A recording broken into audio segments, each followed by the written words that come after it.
União Nacional Escuteiro Timor-Leste, a audiência da Comissão EFI Parlamento Nacional, atualiza a existência no progresso serviço para futuro. Quarta-feira, União Nacional Escuteiro Timor-Leste, a audiência da Comissão EFI,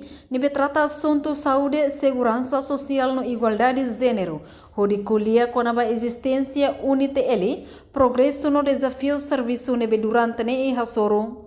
Presidente UNITL e Delta Maria Rodrigues afirma e a audiência irane UNITL apresenta a existência da Comissão EFI Parlamento Nacional. Minha progresso, desafio, nas recomendações que a Macami discute e a minha agradeço também senhores deputados bele conhece dia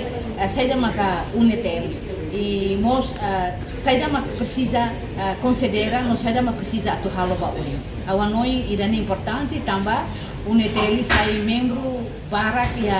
e a mundo a nessa UNITL sai membro Escuteiro Mundial, saímos membro Asia Pacific Region, saímos membro da ASEAN, saímos membro da preparação da ICCS e saímos membro da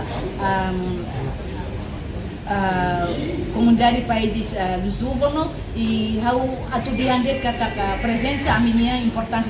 também na deputado se dá o catene a minha serviço uma saída também a nessa nação sire mundo Timor-Leste nos faz parte e a me prepara caráter foi ensaio sirania atu sai liderança ida neve maduro liderança ida neve macadomi paz liderança ida neve livre esse conflito também responsabilidade fini ida neve UNITL cuida ne e amos jovem foi ensaio sira com variedades grau idades neve macamaio se 6. Presidente UNITL afirma, baseia dados husi UNITL katak, UNITL ihaninia membro ahamoto kerihung hitu, atus 5, ela inclui sira nebe sai husi organização refere.